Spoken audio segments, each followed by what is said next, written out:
What's going on, Spurs Nation? I've got an awesome video for you here today. I've got Gabe, I've got Dame, two of the most knowledgeable guys on Spurs Twitter, especially when it comes to draft prospects. What's going on, guys? How's it going, Noah? I appreciate you having me on. Yeah, and I'm super excited to talk with y'all. Sir. Thank you. So just go ahead and tell everybody, who you are, where you write, or, where you talk, just, anything like that. And we'll go ahead and get into the prospect talk right after that. I'm Gabe. I'm on Twitter at All Day Sport Talk. I do a little bit of writing for Def Pen Hoops on the college basketball and draft side of things. Again, you can find me on Twitter at All Day Sport Talk. Awesome. What about you, Dame? So I'm Damian Bartonic. You can look at my Twitter at DA Bartonic, DABARTONEK. I cover the Spurs for Air Alamo. I cover the Washington football team for Rigo's Rag. I cover Texas State sports for the University Star, and I have my own sports podcast, the Notorious Sports Podcast. Go ahead and show all that stuff some love. And shout out to my boy Noah for bringing me on. Can't wait. It's going to be fun. Thank you guys for coming on here with me. So we know San Antonio missed the playoffs for the first time in, I think, 23 years here. And it kind of seems like we're heading into a rebuilding period. A lot of people, including myself, they see this 2020 draft class as kind of a weaker class in terms of, the talent. And, I still think there are guys who could potentially be great values at 11 for the Spurs. So we're going to go ahead and kick it off with just, who are your favorite prospect? Who is your favorite prospect, rather, at 11? Why and how do they fit? We're going to go ahead and start with Gabe on this one. Yeah, and this is, to me, been a question that's always just been, hard to answer because this draft is going to be so unpredictable in that mid-lottery range that, you can say this guy's your favorite, but there's also a good chance that he might be on or whatever the case may be. But I think realistically, as someone who might realistically be available at 11, I think Killian Hayes, it just seems like from some of the mock drafts that we've been seeing lately, he could be available around 11. To me, he's a top 3 prospect in the entire class, so it's a no-brainer if he's there at 11 to take him. I know a lot of Spurs fans won't be happy with drafting another guard, but he's a bigger guard. He's 6'5", has the wingspan to play some good defense, hopefully. Great instincts, can create separation, a little bit left-hand dominant, but I don't think that's anything the Spurs development can't help or fix. But he definitely adds a little bit more pop as far as initiating the offense goes as comparison to somebody like we've seen with DeJounte Murray, who is a little bit more run-of-the-mill, has to get his stuff a little bit more within the offense and within the system. Killian, I think, has a little bit more of the flair and the instincts and decision-making to kind of be a better version of DeJounte Murray in a way. If he's gone, I think Devin Vassell is obviously a big name that's been tossed around a lot. Two-way impact, 3-and-D guy, can never have too many of those, as we're seeing in these current playoffs. The 3-and-D guys, if you can hit your shots reliably from the outside, you're going to be in good shape. And I think he'd be another good pick if he's available there at 11 as well. I definitely agree with you. I'd love to hear what Dame has to say, though. Who's your guy, Dame? Yeah, that's a lot of facts. I'm on board with Gabe 100%. Recently, when I've looked at mock drafts, I was pretty shocked to see that he was falling to 11 because he is a top 3 prospect. I agree 100%. A lot of people, I guess, when it comes to Spurs fans, they're very harsh on defense. They want defensive players.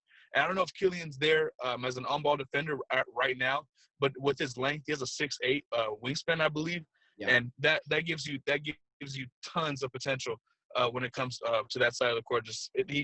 He's really that good. And right now, even as you said, he's left-hand dominant right now. Man, he shows a lot of flash. He pops a lot. And I think as a pick-and-roll ball handler, he's really going to improve, especially in the Spurs offense. Right now, the Spurs, DeMar DeRozan and Derek White, in points per possession as pick-and-roll ball handlers, they're both in the top 10. And Killian Hayes can definitely be up there as well. So I really love the fit, and I would love to pick. I'm not 100%, I don't agree 100% with the fact that, quote unquote, the Spurs don't need another guard. I know a lot of Spurs fans, they have that thought. But for me personally, man, if you can upgrade, you have to take it, and that's where I stand. Killian would be an upgrade, and I believe right out of the box, he'd be the best point guard on the roster, in my opinion. And that's saying something, because I think Derek White's also very good. And then I it's just a whole lot of facts, man. Gabe laid it out perfectly, man. I can't piggyback. I mean, I can piggyback only so much, you know what I mean? So, yeah, he laid that out beautifully, man. I totally agree with both of you. Before we get into my guy, I wanted to read y'all something, so I did a little bit of research. I was looking at national mock drafts, and I think it just goes to show there's like no consensus in this class. NBA DraftNet has him at 4 in their most recent mock. Tankathon has him at 4. The Athletic has him at 7. Yahoo at 8. NBC at 9. The Ringer at 10. Stadium at 11. And ESPN has him at 14. So, I mean, he could be there. I mean, and if he's there, he's a guy who it's hard to make an argument against drafting him at 11. I mean, totally agree with y'all that he is a top 3 prospect in this draft class. And, you know, regardless of the Spurs situation at guard, I think he is easily an upgrade there. And I think he's somebody who has the upside, you know, to potentially be an all-star in the future, and somebody who is just, you know, just so talented in a class that is lacking star power that it's going to be hard to pass on him. And if the Spurs do, I'm going to be a little bit disappointed. You know, I've talked to a lot of people about this, you know, trading up in this draft class. I don't think it's a great idea. If he's not there, let's say the Spurs really want him and they don't think he's going to be there at 11. Is he someone that y'all would trade up for? And if so, what are the assets that you're willing to get rid of to get him? Yeah. And so, you know, I've been very, very vocal this draft cycle about not trading up in this class. It's not worth it. There's not anybody there who's worth giving up, you know, any sort of decent assets for near the top of the draft. But I think if Killian were to fall past maybe like 6 or 7, if he's there, 7 or 8, and the Spurs really want him, I think there's a world where it could be justifiable to trade for him. Let's say Vassell's gone. Let's say Halliburton's gone. Let's say those 3-and-D wings are gone. Hayes is there around 7 or 8. And, yeah, you know, I think they could totally trade for him. I think maybe – I mean, it would be, 3 or 4 picks they'd be trading up for. I think maybe if they would give up – definitely wouldn't want to give up a 2021 first. That you definitely have to hold on to. So, obviously, you'd give away the 11th pick to move up. And then – it's just tough. It's tough. Perhaps 3 picks. What is 3 first-round picks? 3 spots up worth? Our first, I mean, maybe like a protected 2022 first, Okay. maybe like a lottery protected or top 20 protected 2022 first. I don't know. Is that a little too much? I don't know. Yeah, I mean, it really is so tough. It is so tough to know. You know, what is it worth to trade up, you know, 3 or 4 spots, especially in this class. And I'm kind of on board with that. Like, I don't really think you should trade up in this class. I don't think there really is anybody worth trading up for. Dane, do you kind of feel the same way, or do you have a viewpoint of that? No, I'm in the same boat, because if Hayes is there, like, and I was just about to say like 7, like the 7 range, then okay, I think you need to start thinking about trading up. But I would not trade up from 11 to, you know, 4 or 3, because God knows what you would have to give up to go up 7 spots for 1. And then for 2, I'm also curious, like, if we were to trade up, I don't know if it would be all picks or if they would try to include a player or something like. I wouldn't know. I know one piece that a lot of, you know, NBA Twitter folks are really starting to get behind is Jakob Poeltl. Yeah. And I don't know what his value is on the open market. I don't know. I mean, I would assume you would have to, if you wanted to, considering he's a restricted free agent, you know, you would have to, I would assume, have some deal with him involved. But yeah, man, I don't think trading up from 11 to 3 would be a good idea for this team right now, because they're, in my opinion, they're a long ways from getting back to, you know, title contention, let alone perennial playoff contention. You know what I mean? So Exactly. That's where I'm at personally. Yeah, definitely. I can't disagree with either of you on that one. I think we're all in the same boat on that. And for me, I think, again, Killian Hayes is awesome. I don't really think he's going to be there. I think there aren't going to be enough, you know, dumb front offices to pass up on him. And for me, I'm starting to think the same way about Devin Vassell, who's my guy. I really like him. Just because I think he is the best defender in this draft class. He's somebody who can probably guard 1, 2, 3, and I'm not really sure about his ability to guard the 4. I don't know how much he's going to need to, and just the plain fact that the NBA is going smaller and it's you know, it's becoming kind of a positionless game somewhat. Is that really that important that he can guard, you know, 1, 2, 3, and 4? I don't really think so. Plus his ability for me to shoot the 3 ball as well as he does and move without the ball. He moves without the ball pretty well. He's just a guy who seems like a plug and play guy. I don't know that he has a ton of upside. I don't know the exact numbers off the top of my head, but he went from shooting like absolutely no, jumpers off the dribble to showing a little bit of creativity this year and getting some, shots off the dribble. I like that. I think it shows that he has it maybe a little bit more potential as a scorer in that area, but between him and Killian Hayes, definitely would have to go with Killian Hayes, but who I thought would be there a week ago when I was, planning the show, I thought, Devin Vassell could be there. Now I'm not really sure. I've seen mocks with him just skyrocketing up boards. And I don't know what to think, again, because the lack of consensus in this draft. So we'll just have to see. Those are 2 guys who I think we both all like. We've gone from our favorite prospect here to let's go ahead and talk about our least favorite prospect, maybe why, some of the issues that we have with him. And we'll go ahead and start with Dame. Dame, so who is your least favorite guy at 11? Guys are much better at basketball than I am. You know what I mean? But with that being said, is a dime a dozen. I mean, you can find that anywhere. I don't think the Spurs would select him at 11, but yeah, he's definitely not someone I'd be looking for.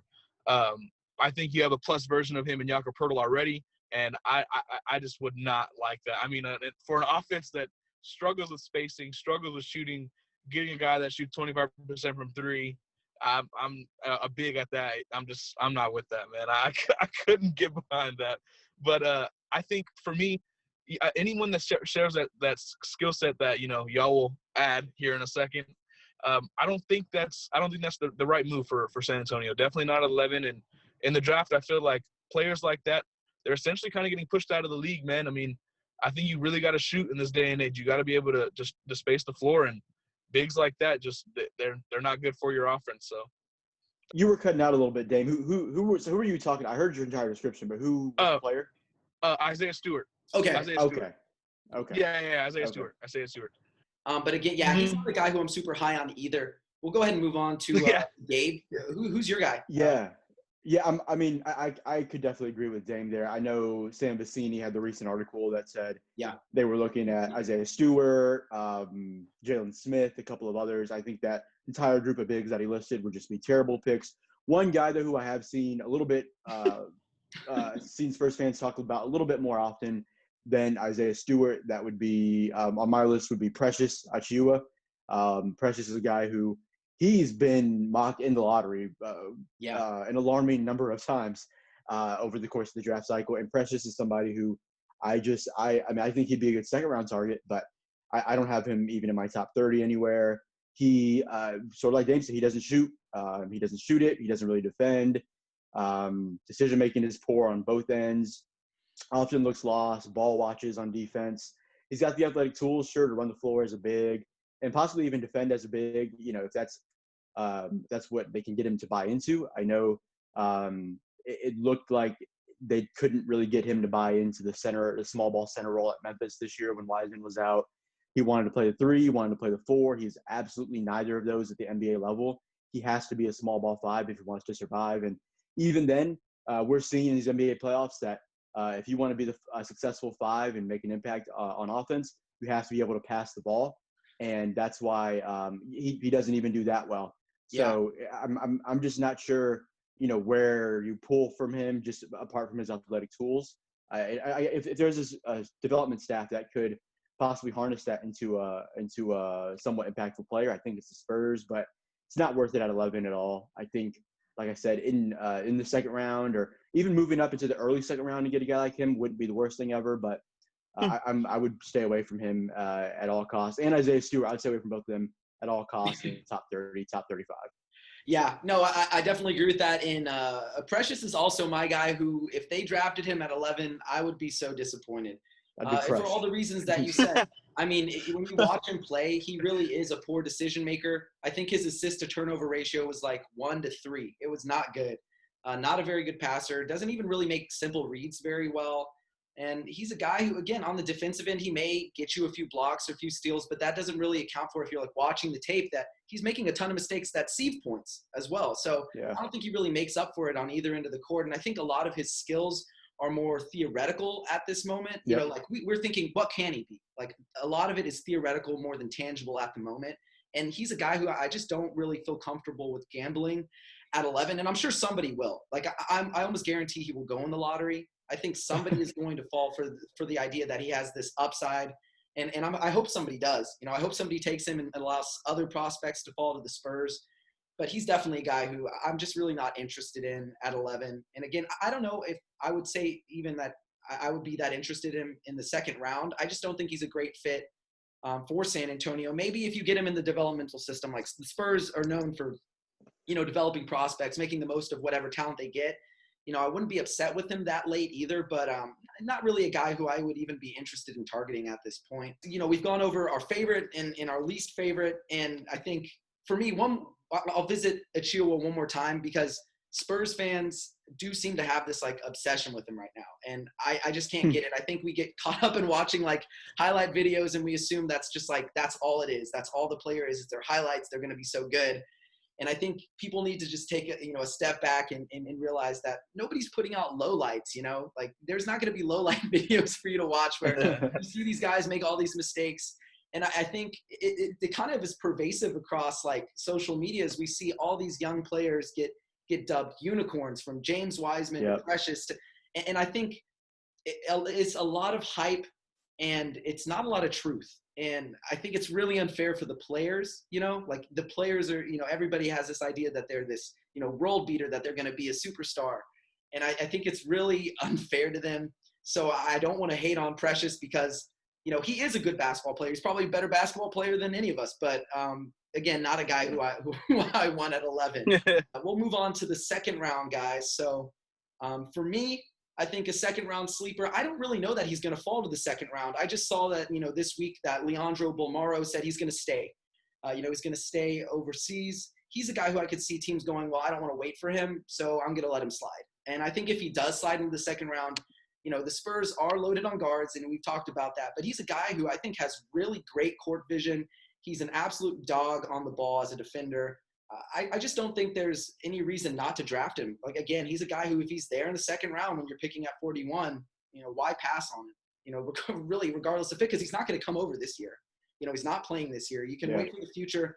And I think they do need someone who can pass the ball, who can initiate the offense. And I think he's somebody who can do that to a certain degree. And I don't know how y'all feel about him. I haven't really heard much from y'all. Like, I haven't seen a lot on Twitter. I haven't, you know, seen a lot from y'all. But what are your thoughts on Leandro Bolmaro? We'll go ahead and start with Gabe, and we'll move on to Dame, and then we can talk about y'all's guys. Yeah, Bolmaro, if he's there at 41, you got to take him. I think it's as simple as that. There's a very unlikely anybody better available at 41. And I agree with you. I think the fact that he's staying over may decrease his draft stock. What worries me is maybe a team like the Celtics, who have $1 billion first-round picks. Maybe be like, all right, well, we need one to just stash over, not come over right now because our roster's already too full. I could see them possibly, you know, taking Bolmaro or something to that effect before we do. But I agree. If he's there at 41, you got to take him. And I don't even view him necessarily as a traditional guard in the same way as we talk about Killian or DeJounte or Derek, because he is taller, he is bigger. He's shown the fact that he can operate as a secondary initiator of the offense, and he can work off the wing. Obviously, his shooting is going to need to improve to be able to work off the wing. But hey, Spurs have Chip England, and if there's anybody who can help with that, it's going to be him. He's shown some flashes of being able to shoot off the dribble and mid-range pull-ups, things like that out of the PNR. So he shows the flashes of being able to have a jumper to harness and develop. So I think in the second round, like I said, at 41, there's just no way there's going to be anybody better available. If to me, he's a top 35-ish prospect. So it would be a no-brainer at 41 there. He's a smart player on both ends. He doesn't have the athletic tools that, you know, some people really like to see on the defensive end, but he's smart. He plays good team defense. He rarely gets caught out in rotations on the defensive end as much as some other players we see in the college game, like Precious that we just mentioned. Yeah. So he's got an advantage in a lot of those aspects over some of the other second round prospects. Definitely. Dane, what about you? Yeah, no, Bolmaro is a very, very, very intriguing prospect. I like the way he can really pass. Like you said, he can play defense. The crazy thing for me, though, is like Gabe said, like he's not like a regular guard. He's a bigger guard. He's not very explosive, he's not very quick, but it's crazy because he's still very effective at what he does, despite not being the greatest athlete, I would say personally. And I think in the second round, I mean, who would really be better? You know what I mean? Yeah. That would be a steal. But I don't know if I feel like he'll still be taken early. I don't know if he'll be there in the second, but yeah, man, I like where y'all are going with that. Yeah, that's kind of my concern as well. Like, I don't really think he's going to be there. I think it's more wishful thinking on my part, at this point. But if he's there, you can't really pass on him. But go ahead and tell me, Dame, who's your guy who you're seeing as a second round sleeper, who you would really like to see the Spurs take if he's there? So Robert Woodard II is someone I've been really, really looking at, and someone who writes for Pounding the Rock. One of your boys, his name is Devin, I believe. Yeah. He put me onto him, and I'm not gonna lie. I think in the second round, if you can just get someone who can contribute, be a role player for your team, I think that's a huge win in the second round. And I think he has 3-and-D potential. He shot really well from three in college. I believe he was at 42%, if I'm not mistaken. And I think he really projects to be, a solid role player. And, he can defend a little bit. He's not the most consistent shooter, despite, his percentage being pretty high. But I think he projects to be a 3-and-D player, and the Spurs need those, a lot of them, because I don't know if they have any on the roster.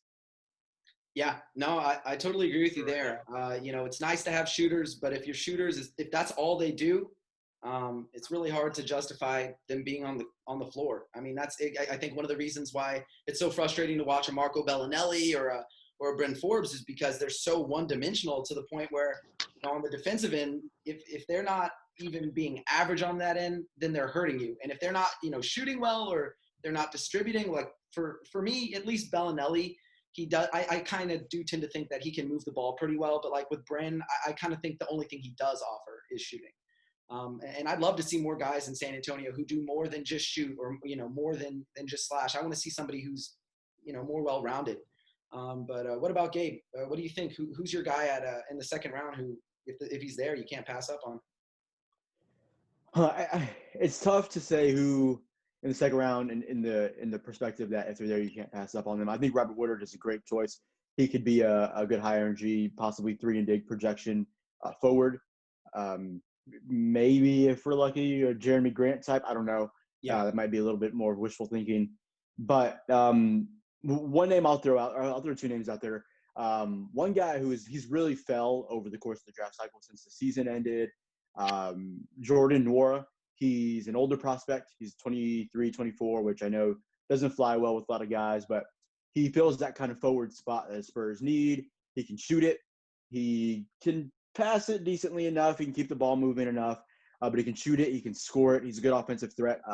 He isn't really going to offer you a ton on defense, but the way I view it is that in San Antonio's development system and the system that they run on defense, where everything is so disciplined, that they could mold him into at least an average defender where he's not a huge negative.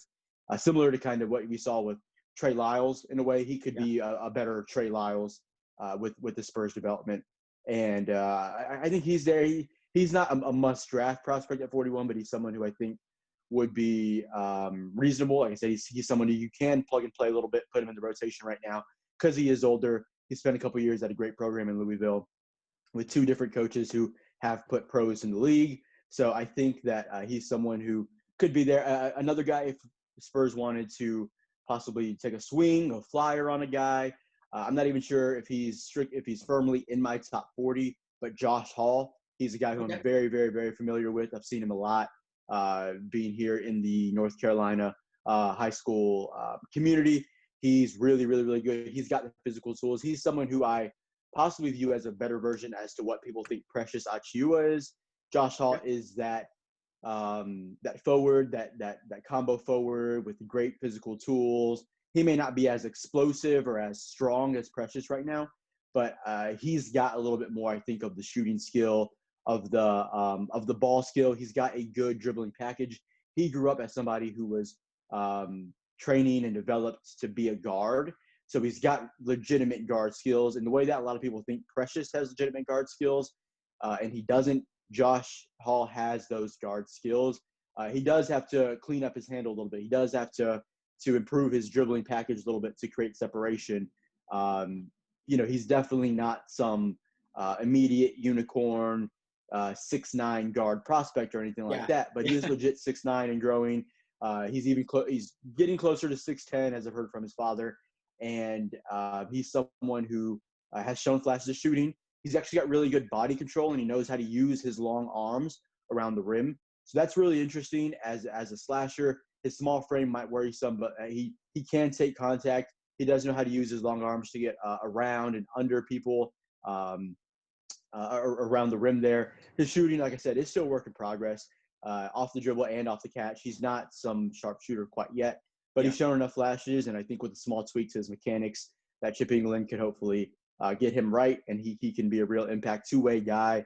He's got the length, he's got the physical tools, he's got the mindset and the engagement that you want to see from a good team and on-ball defender that you want to see on the defensive end. So I think he's got a lot of the flashes, and I think if there's any team that can grab him and put those together, he would be a really interesting guy at 40. Like I said, he may not be a guy who's, if he's there, you've got to draft him. But if they want to swing for the fences, if they want to take a high upside pick in the second round, I can't really think of too many better options than Josh Hall right now. Yeah, I mean, I think that's a great idea, because if you're in the Spurs situation, I think it's hard not to take a swing on some guys. I mean, what do you have to lose, right? Exactly. I mean, you're a team, and it's not like, I know people are saying, oh, Giannis may come. If we're being honest, San Antonio is probably not going to get like some big time all-star superstar anytime soon, especially through free agency. So if they're going to find talent, it's got to be through the draft. And I think we saw this last year when they took Luka. Like, I was super surprised when they took Luka at 19. Yeah. That was a pretty big swing at 19. But I think that's just them, trying to take a big swing, and, they hope they hit a home run. If they don't, I'm sure a ton of fans are going to be disappointed, but I think it would be foolish almost not to do that at this point, especially at this point in the franchise where you're transitioning from being a perennial playoff contender, title contender type team to a team that really, whether I think fans want to admit it or not, they are in a rebuild mode right now. They just are. Yeah. Yeah. And I think something that I could personally attest to regarding Josh is that he's a gym rat. He is a total gym rat. And I know we've seen, since the bubble's been over, a lot of people fawning over Keldon Johnson because he's posting on social media. Yeah. Him in the gym. We've seen Lonnie Walker do that. And the Spurs fans really love these gym rat guys. I know the Spurs staff does. Josh Hall is absolutely a gym rat. Not only is he a gym rat, but he's already been working with NBA guys. He having the North Carolina connections has paid off in a state that has deep roots in basketball. He works out with Jason Tatum. He works out with Harry Giles. He's got a relationship with Brandon Ingram, if I'm not mistaken. So he's got NBA ties. He knows the kind of work. He's seen the kind of work that it takes to be put to succeed in the league. And I think that, especially with the Spurs culture and the way that they value these intangible things like being a gym rat, knowing the work it takes to put in, Josh Hall would be a good fit in that. And I think he's built for success in that regard, because Spurs will give him the key to the facility. Say, go 24 hours, work out whenever you need to, work out whenever you feel like it. And Josh Hall is someone who will absolutely take that into account and utilize that. I think I have a pretty good relationship with him, with his dad. And I know that they are absolute gym rats, and they totally live in the gym. And I think that's something that Spurs fans can really grasp onto as well. Yeah, no, that's great to hear. Honestly, I love that you have some sort of insight there, and that you know that he's a gym rat. That's really awesome to hear. Kind of going to jump on that train then. I have to look more into him, because I'm going to be honest, I didn't watch a whole lot of him. But we're going to go ahead and kind of close out things. I wanted to pose one last question to y'all, and we're going to go ahead and start off with Dane here. But so, how important do you think this draft class is to the Spurs' future? And what are your thoughts on the 2021 class? Because that's a class that I'm a huge fan of. I'm actually pretty excited for that class if the Spurs can get back into the lottery. I know that's not necessarily the goal, but getting back in the lottery is something that would be nice for the 2021 class. No. Let's get back in that lottery. If we have to get back in that lottery, let's do it, man. As far as this draft goes, it's a pretty important draft, I feel. I mean, the pick where you're picking isn't ideal, but it's pretty important because this is your first lottery pick in decades. You know what I mean? Yeah. and it's really something that'll kind of I feel set the tone with what I would imagine. The front office thing is this is going to set the tone for this decade. And this pick, it'll. I think I would be surprised if they didn't kind of reach, if that makes sense. I wouldn't be surprised if they really, they're really high on someone, and it might not be, the pick all the fans want, similarly to like how they drafted Luka last year at 19. I wouldn't be surprised, but I think they're really going to try to get something big here.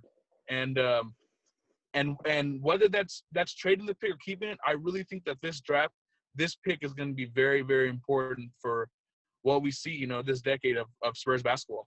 Sure. And as far as 2021 goes, yeah, man. I mean, if everyone knows I'm a big DeMar DeRozan guy. LaMarcus Aldridge, I've had my my questions and everything like that. But if next season, if they keep everyone and they're going, and it's going south, kind of quick, yeah, let's pull the plug, man. I mean, let's pull it. Let's go all in for 2021 because I need that Oklahoma State man in San Antonio, man. I need that. Yeah. Yeah, I I agree with Dame. It's hard to dispute any of that. Now, I will say, well, I guess I'll get in 2021 after, but as far as this draft, I agree. I think it's massively, massively important. This is the most important draft because it's the only lottery pick they've had in 2 decades. It's the most important draft in the last 2 decades, and I think, like you said, he put it very well. It's going to set the tone for the next decade. It's going to set the tone for the post-Pop era. We have to start coming to grips with that. Pop's got 1 or 2 more years left, most likely. So this is setting the tone for the post-Pop era. It's setting the tone for what is probably going to be the Brian Wright era. R.C. Buford's taking a step back in the organization in terms of the organization management on the basketball side of things. This is setting the tone for the new era of what Spurs basketball is going to be. It's a lottery pick. And I think the Spurs are at a crossroad. I think that they are in a position, and maybe this is wishful thinking. I'm not known in Spurs Twitter circles as the wishful thinking guy, but Spurs are at a crossroad. I firmly believe that if they have a good offseason this year, if they draft well, if they make 1 or 2 really good moves, they can be right back in the playoff contention. And I think firmly in the playoffs. I'm not title contention quite yet, but sure. If they draft, if they get a Killian Hayes, if they get a Devin Vassell, possibly even a Alexei Pokusevsky, these guys who I think can help year one, if they make a move, if they deal at least one of LMA or DeRozan and can get a decent asset back, I think that they are in position to be a 7 or 8 seed possibly next year if things go right this offseason. But I firmly agree with Dame. Looking forward to 2021. If things go south quickly, if they hold on to Aldridge and DeRozan and things go south quickly, I think absolutely pull the plug on it. If we could get a Cade Cunningham, a Jalen Johnson, a Jalen Green, an Usman Garuba, any one of those guys, 2021 is absolutely loaded. And I will say it's a double-edged sword because, it's very high at the top and we can get a franchise changer in the top 5. But also the talent we get, or the talent that's going to be there from 12 to 18 is much better than any other 12 to 18 range in any other draft. So you're still getting better talent regardless of what range you're going to be at. It's so packed at the top. It's so deep. A Cade Cunningham, if things do go really south for San Antonio and they do tank and they end up in the top 3 or 4, a Cade Cunningham, a Jalen Green, Jalen Johnson, Brandon Boston, Usman Garuba, those guys, are definitely names that I think Spurs fans should get in their heads now. If they end up around where we're at right now, in that mid to late lottery range, guys like Greg Brown, guys like Jaden Springer, Jalen Suggs, and I'm sure I'm missing a couple just off the top of my head, but it's so deep, it's so top heavy.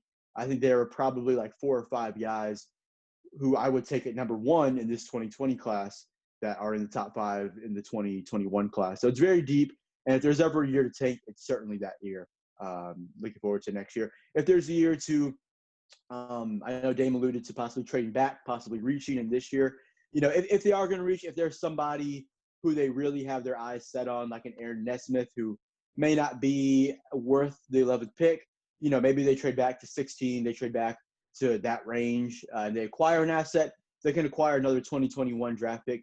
That would be absolutely amazing. If they can go into 2021 with 2 picks, no matter where that second pick is at, even if it is in the 25 range, it could still be of great value for San Antonio. So It's a very open year. They can try to make the moves to get right back into playoff contention. They can make the moves to tank for a year and get right back after next year's draft. So it's very open this offseason, and there's a lot of ways they can go. It comes down to just don't screw it up, basically. Don't draft Precious. Don't, there's a couple of guys who you just can't see. Just don't draft those guys. Don't make these, a couple of moves, and I think they'll be set. Yeah, absolutely.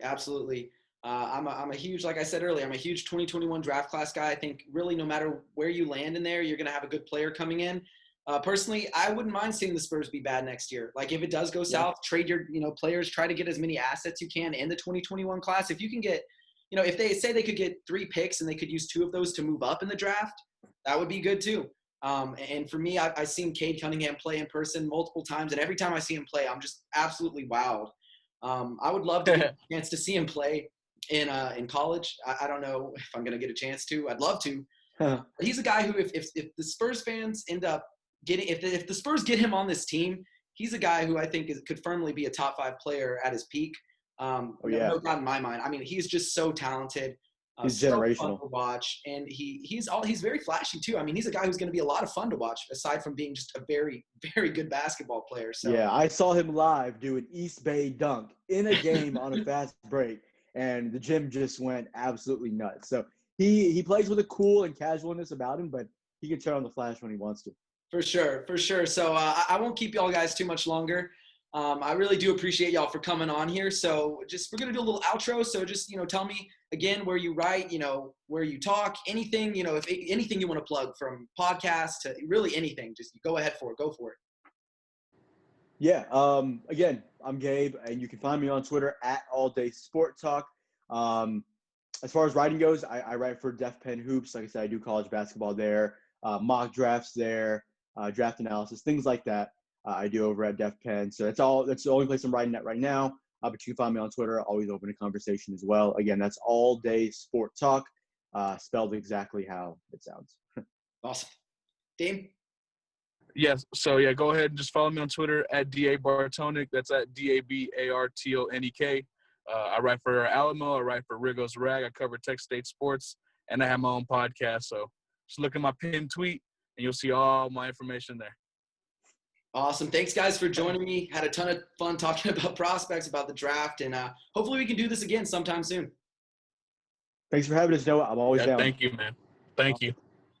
As always, thanks for tuning in, guys, and don't forget to like and subscribe. I hope you all enjoyed this video, so leave me a comment on what you want to see in the future, and I'll see you next time, Spurs fans.